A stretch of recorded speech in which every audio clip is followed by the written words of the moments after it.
사사기서 3장 7절로 11절의 말씀을 가지고 첫 번째 사사 온니엘이라는 제목으로 이 시간 하나님의 말씀을 나누고자 합니다. 이스라엘 백성들은 430년 동안 애굽에서의 노예 생활을 청산하고 하나님의 은혜로 말미암아 출애굽을 하게 됩니다. 그리고 나서 40년의 광야 생활을 본의 아니게 보내게 되죠. 그러나 그 40년의 광야 생활은 하나님께서 그들을 향한 특별한 목적을 가지고 40년의 광야 생활을 하게 했다라는 겁니다. 그리고 그들은 드디어 하나님께서 40년의 광야 생활을 마치고 난 이후에 약속하신 젖과 꿀이 흐르는 가나안 땅에 정착을 하게 되죠.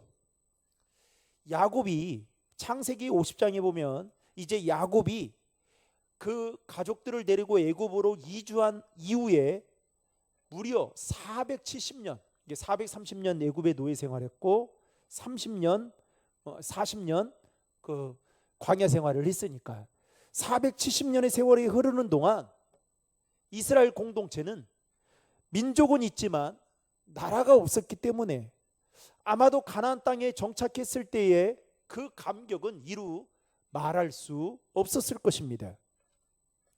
그러나 하나님께서 광야에서 행하신 모든 큰 일을 보았던 여호수아와 함께 했던 1세대들이 이제 죽게 되죠. 그리고 난 이후에 문제가 발생하게 되는데 그 이후에 다음 세대들이 하나님을 알지 못하는 또 다른 세대가 되어버렸다라는 것입니다.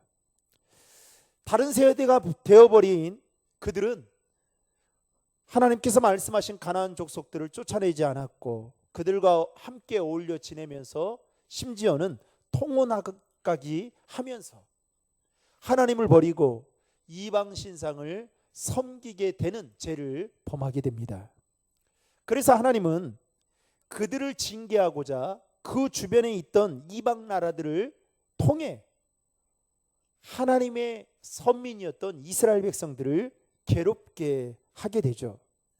그리고 우리가 지난주에 말씀을 통해 살펴봤듯이 사사기서 3장에 보면 그들이 어디를 가든지 여호와의 손이 그들에게 재앙을 내릴 정도로 그들은 하나님의 징계로 말미암아 심한 고통과 괴로움 속에 하루하루를 지내야만 했습니다. 그리고 하나님은 가나안 정복 2세대들이 하나님의 말씀을 지켜 행하는지 아니하는지 보기 위해서 시험하셨다라고 말씀하고 있는데요. 사사기서 2장 22절의 말씀을 화면을 보고 같이 읽겠습니다. 이는 이스라엘이 그들의 조상들이 지킨 것 같이 나 여호와의 도를 지켜 행하나 아니하나 그들을 시험하려 함이라 하시니라. 그리고 오늘 본문이 시작되는 7절 말씀에 또 가나안 정복 2세대들은 하나님의 목전에서 악을 행하여 하나님을 버리고 바알과 아세라를 섬겼다라고 말하고 있는데요. 7절의 말씀을 화면을 보고 같이 읽겠습니다. 이스라엘 자손이 여호와의 목전에 악을 행하여 자기들의 하나님 여호와를 잊어버리고 바알들과 아세라들을 섬긴지라. 자, 하나님의 시험 앞에 그들은 믿음으로 통과하지 못했습니다. 오히려 그들은 여호와의 목전에서 악을 행하고 하나님을 버리는 그야말로 영적으로 엄청난 제약된 길로 걸어갔던 것입니다. 여러분, 방금 읽었던 7절 말씀에 보면 여호와의 목전에서라는 이 말은 곧 무슨 의미를 담고 있느냐? 하나님께서 이스라엘의 모든 행위를 낱낱이 보고 계신다라는 의미예요. 즉 가나안 정복 2세대들은 하나님께서 그들의 행위에 대해서 보고 계신다라는 생각조차 하지 않을 정도로 그들은 엄청난 죄를 범하고 있었습니다. 그러나 오늘 말씀에 기록된 것으로 보아 그들의 행위가 지금 어떻게 해요? 하나님 앞에 적나라하게 드러나고 있다라는 것을 지금 성경은 말하고 있는 것이죠. 여러분 한번 물어보겠습니다. 사람이 죄를 지을 때 누군가 앞에 있으면 죄를 짓습니까? 안 짓습니까? 잘 안 지어요. 왜요? 부끄럽고 또 그게 들통이 날까 봐. 그런데 여러분 한번 생각해 보세요. 지금 7절의 말씀에 보면 이스라엘 자손이 여호와의 어디서요? 목전에 하나님이 보고 계시는 그 앞에서도 악을 행하고 하나님을 버리고 있다라는 겁니다. 여러분, 이 말은 무슨 말일까요? 하나님이 그들에게는 있는 계시는 하나님으로 지금 생각하고 있는 걸까요? 안 계시는 하나님으로 생각하고 있는 걸까요? 계시지 않는 것으로 생각하는 거예요. 이와 비슷한 예가 에스겔서 8장에도 보면 나오는데요. 유다 왕국 말기에 이스라엘 장로 70인이 하나님의 성전 가운데에서 여러분 뭘 해야 되겠습니까? 하나님을 예배하고 하나님을 영화롭게 해야 되는데 우상 신전을 따로 지어놓고 어두운 곳에서 제사를 지내게 됩니다. 이스라엘 장로들이. 그러면서 뭐라고 그들이 말하냐면 여호와께서 우리를 보지 아니하신다 이렇게 말합니다. 여러분 에스겔서 8장 12절의 말씀을 화면을 보고 같이 읽겠습니다. 또 내게 이르시되 인자야 이스라엘 족속의 장로들이 각각 그 우상에 방한 어두운 가운데에서 행하는 것을 네가 보았느냐. 그들이 이르기를 여호와께서 우리를 보지 아니하시며 여호와께서 이 땅을 버리셨다 하느니라. 여러분 이스라엘 장로들이 지금 뭐라고 말하는 거예요? 하나님께서 우리를 뭐 하지 않는다고요? 보지. 여러분 하나님은 우리의 모든 것을 지켜보고 계신다라는 것을 지금 뭐라고 에스겔 선지자를 통해서 다시 지금 이스라엘 장로들에게 이와 같이 말씀하고 있는 겁니다.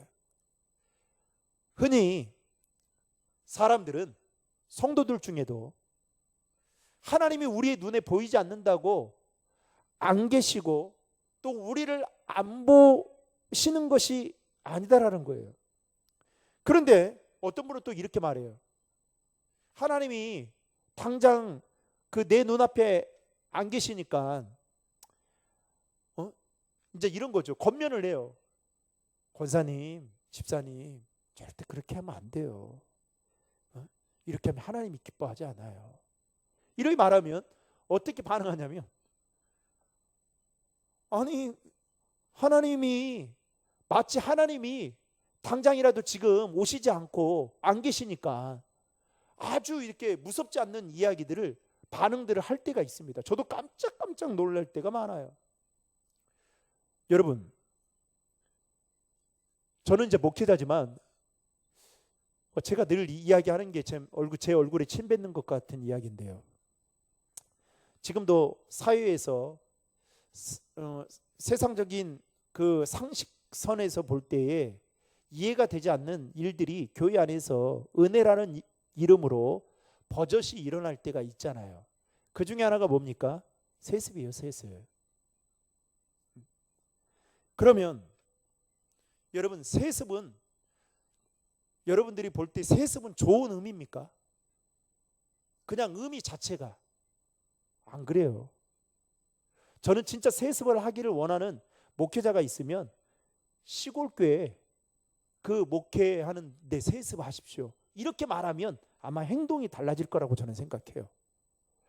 그런데 왜 그렇게 세상에서도 상식적으로 이해가 되지 않고 그것을 향해서 오히려 뉴스가 마치 하나님의 경종의 메시지를 울리는 것처럼 저는 제 일도 아니지만 그렇게 느껴지는데 그 일에 해당되는 사람들은 그것을 모를까? 그 아들은 버젓이 아버지가 이루었던 것을 그렇게 받고 싶을까? 저는 저희 아버지가 목회자였다면 그렇게 했다면 저는 안 했을 것 같아요. 또 목사님 몰라요. 목사님이 당사자가 아니니까. 근데 저는 우리 막내가 있어도 목회자 만약에 한다 해도 저는 절대 노입니다. 왜요? 기업이 아니잖아요.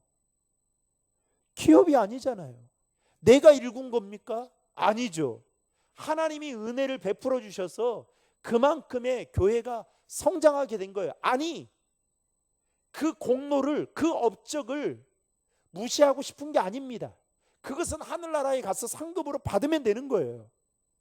그런데 왜 하나님이 보고 계신다면 그렇게 행동할 수 있을까? 저는 그렇게 할 수 없다고 봐요. 여러분, 하나님이 무서우신다면, 하나님이 두려우신 분이시다면 여러분 그렇게 할 수 있겠습니까? 어떤 목사님의 표현에 의하면 하나님이 두 눈을 시퍼렇게 뜨고 보고 계시는데 그와 같은 행동을 할 수 있겠냐고요. 마치 부모님이 싫어하는 거예요. 그런데 자녀가 그것을 부모님 앞에서 할 수 있겠냐고요. 아니죠. 그러니까 이런 거예요. 입술로는 하나님이 살아계시고 옆에 계시고 임마누엘 되신다고 말하는데 인정을 안 하는 거예요. 하나님이 안 보이는 겁니다. 아니, 하나님이 안 계시는 것처럼 생각하는 거예요. 여러분, 하나님은 우리의 일거수일투족을 다 지켜보고 계실 뿐만 아니라 우리가 은밀한 곳에서 어떠한 일을 하든지 간에 하나님이 지켜보고 계신다는 사실을 꼭 기억하시길 바랍니다. 그래서 시편 기자는 뭐라고 말합니까? 하나님은 우리의 앉고 일어서는 것까지 여러분 다 보고 계신다라고 말하고 있잖아요. 심지어는 선악간의 모든 일까지도 하나님은 다 아시는 분이시다라고 시편 기자는 고백하잖아요. 따라서 저와 여러분들의 삶을 하나님께서 다 지켜보고 계신다는 사실 앞에서 우리가 하나님 앞에서 더 온전하게 거룩한 하나님의 사람으로 설 수 있기를, 또 살아갈 수 있기를 주님의 이름으로 축원합니다. 그래서 예배도 여러분 누구 앞에서 드리는 거예요? 하나님 앞에서요, 여러분. 여호와의 목전 앞에서. 여러분들의 삶의 자리도 하나님 앞에서요. 코람데오. 그래서 여러분 이 마음을 잊어버리면 우리의 행동이 시시각각 카멜레온처럼 바뀔 수밖에 없어요. 제가 최근에 누군가로부터 들었던 충격적인 이야기였는데요. 어느 교회에서 그 사적인 모임을 이렇게 운동 모임을 하게 됐어요. 그런데 이제 운동을 끝나고 나서 이제 어느 집에 모여서 식사를 하게 된 겁니다. 근데 식사를 했는데 식사한 건 뭐 별 문제가 없죠.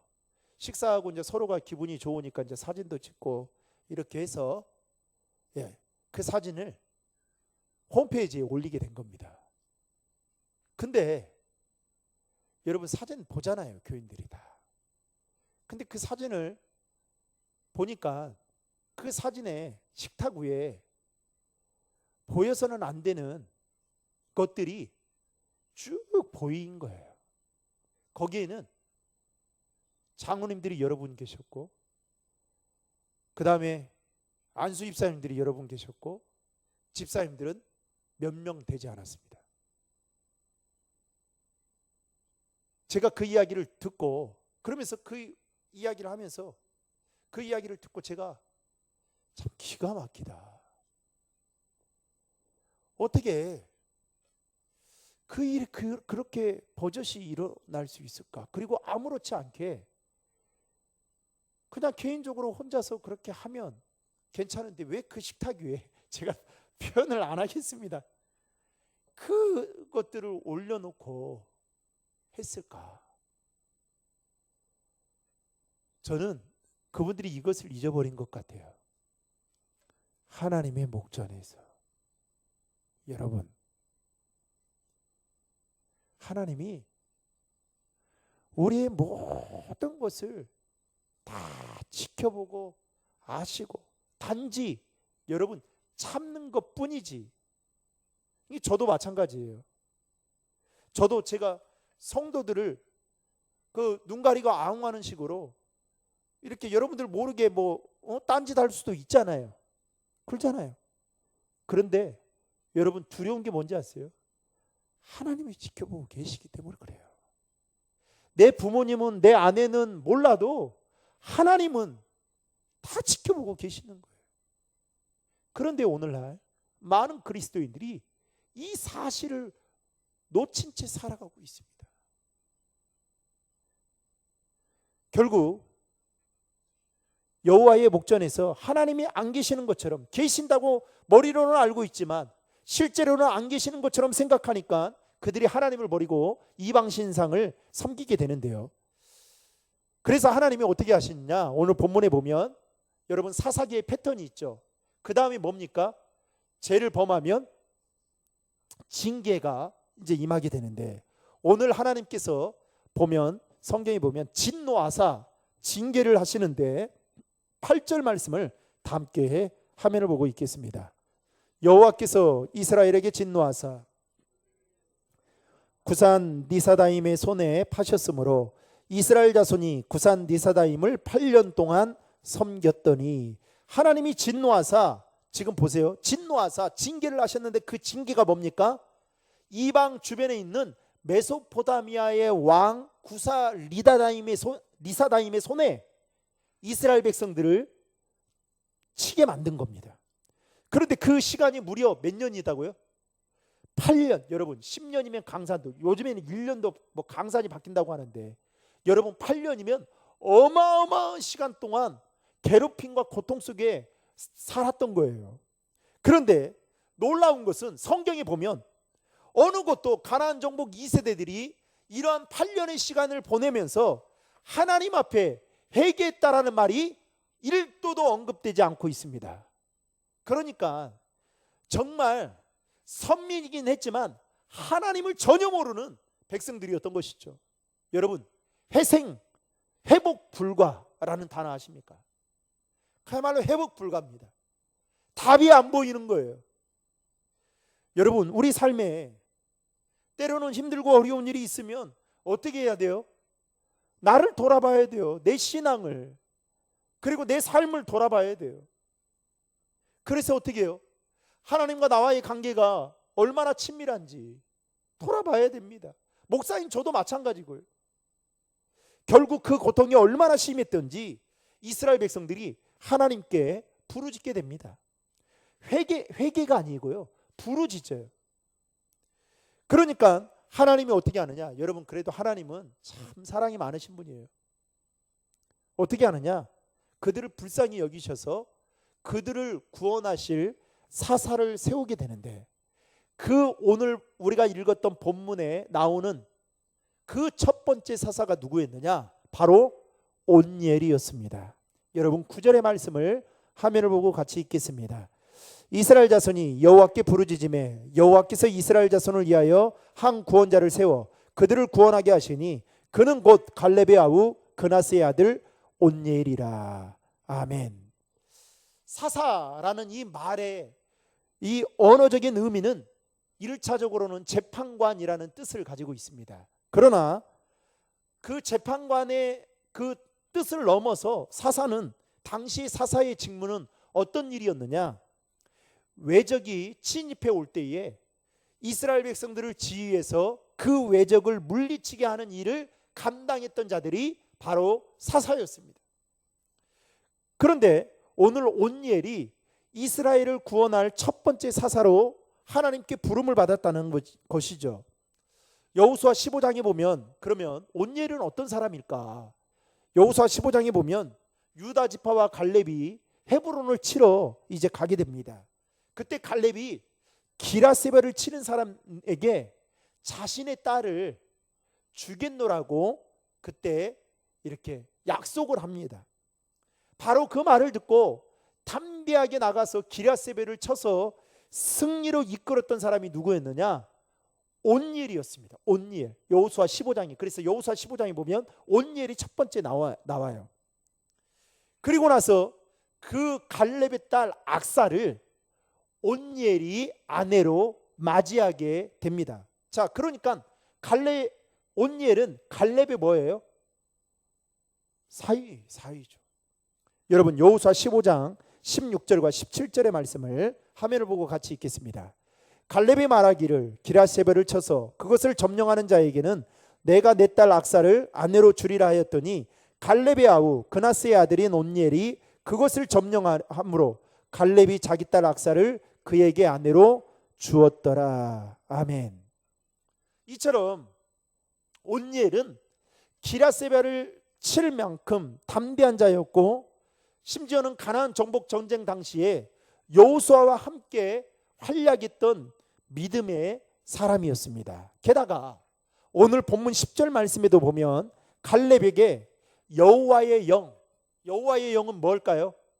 쉽게 말하면 성령이 그에게 임하였다라고 말하는 것처럼 그는 성령의 사람이었습니다. 10절 말씀 같이 읽겠습니다. 여호와의 영이 그에게 임하셨으므로 그가 이스라엘의 사사가 되어 나가서 싸울 때에 여호와께서 메소포타미아 왕 구사 니사다임을 그의 손에 넘겨주심에 온니엘의 손이 구산 니사다임을 이기니라. 아멘. 여러분, 방금 읽었던 10절의 말씀을 자세히 보면 메소포타미아 왕 구산 니사다임을 온니엘이 힘이 있어서 이긴 것이 아니라 뭐라고 말합니까? 하나님의 영이 그와 함께 하셨기 때문에 승리할 수 있었다라고 성경은 기록하고 있습니다. 물론 온니엘은 전쟁에서 승리를 경험해본 용장이었습니다. 경험이 있는 무사였고 재능이 있고 지혜가 있었던 사람이었습니다. 그러나 오늘 말씀에 보면 하나님께서 온니엘을 쓰신 이유는 그의 재능이 탁월하고 무사로서의 전략이 뛰어나고 군대 경험이 많아서가 아니었다, 그런 말을 전혀 사용하지 않고 있어요. 다시 말해서 그의 재능이나 세상적인 자질에 대해서 언급하고 있지 않고 오히려 뭐라고 말합니까? 여호와의 영이 그에게 임하셨으므로, 그 다음에 중요해요. 여호와께서 그의 손에 뭐예요? 넘겨주심에. 그러니까 누가 그 전쟁에서 승리하도록 하게 했어요? 하나님이 하셨다는 거예요. 하나님이. 사랑하는 성도 여러분, 하나님은 오늘 또 우리에게 성령을 보내주셔서 성령님을 통해서 우리의 삶을 인도하시고 가르치시고 믿음으로 승리할 수 있도록 인도해 주시는 분이심을 믿으시기를 바랍니다. 사무엘상 13장에 보면 사울왕이 블레셋과의 전쟁을 눈앞에 두고 하나님께 제사를 드리려고 사무엘 선지자를 기다리는 장면이 나옵니다. 그런데 사무엘 선지자가 예상보다 늦게 오는 거예요. 예상되었던 시간보다 내려오질 않는 겁니다.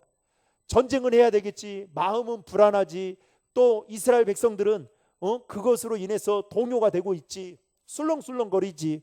그래서 사울왕이 선택했던 게 뭐였습니까? 사무엘 선지자를 대신해서 하나님 앞에 제사를 드리게 되죠.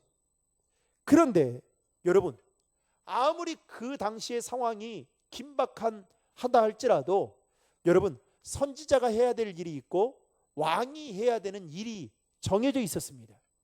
그런데 사울 왕은 그 영역을 침범해버리고 말았던 것이죠.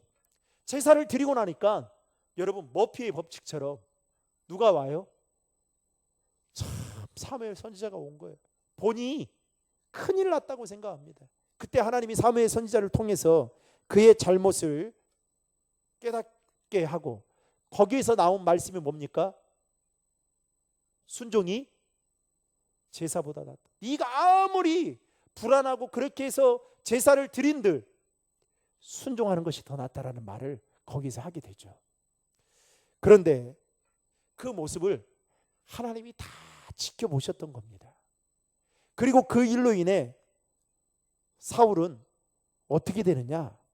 여러분, 사무엘상 16장 14절 15절의 말씀을 화면을 보고 같이 읽겠습니다.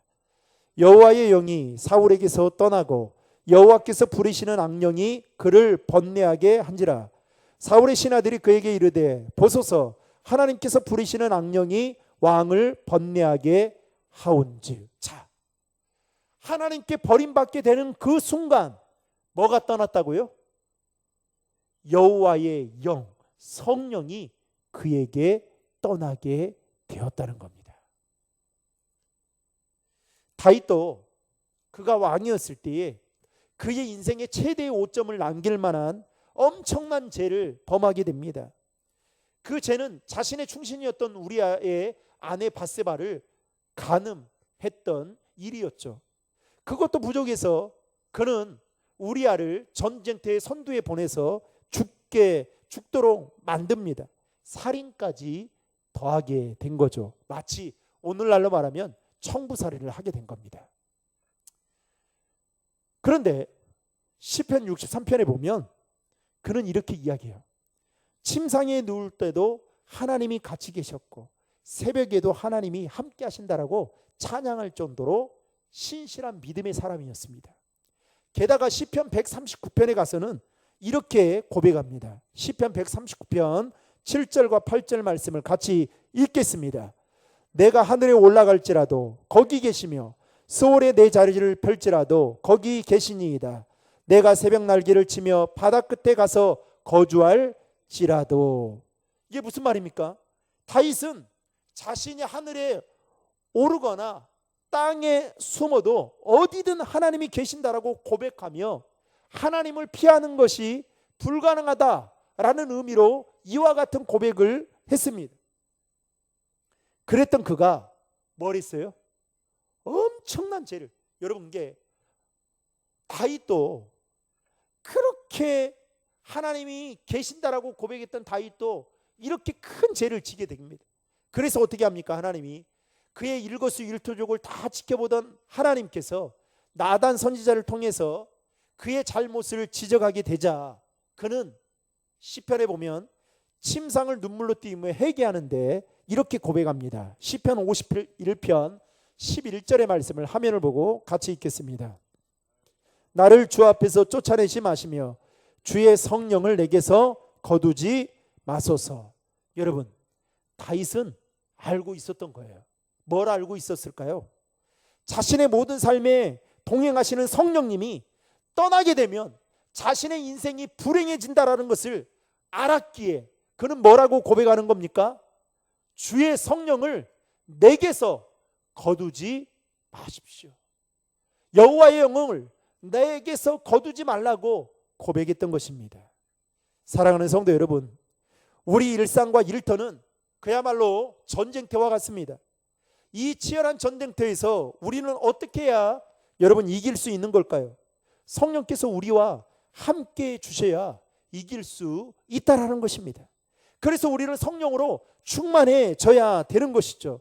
사랑하는 성도 여러분, 오늘 또 성령께서 우리와 함께 하심을 믿고 그 성령님의 압제되어져서 성령님의 통제를 받으며 하루하루를 살아가는 저와 여러분 될 수 있기를 주님의 이름으로 축복합니다.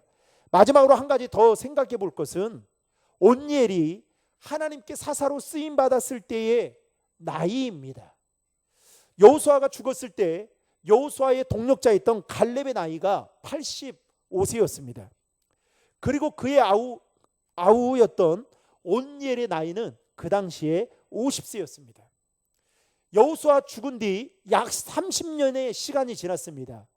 그리고 오늘 이스라엘을 구원할 사사로 온니엘이 부름을 받게 되니까 임명을 받고 이제 부름을 받은 나이로 생각해 보면 그 나이는 80세 정도로 추정하고 있습니다. 여러분, 80이라는 이 나이 결코 젊은 나이가 아닙니다. 아니, 80이라는 이 나이는 지금으로 따지면 인생의 한근기를 다 보내고 이제는 말년의 여유를 가지고 즐기면서 편안하게 살아야 되는 나이인 거죠. 게다가 성경에 보면 온니엘의 가문은 유대 남방 도시였던 헤브론에 정착해 살고 있었습니다. 그곳에서 큰 농지를 소유하고 목축을 하고 또 유다 지파의 지도자격으로 대단히 안락하고 평온한 삶을 살면서 그렇게 지내고 있었습니다. 온니엘의 가문이 그렇다는 거죠. 그런데 이스라엘의 위기가 찾아왔을 때에 그들을 구원할 자로 하나님은 누구를 택했냐? 온니엘을 택해서 사용하셨다라는 겁니다. 여러분, 저는 하나님도 대단하고 온니엘도 대단하다는 생각이 들었어요.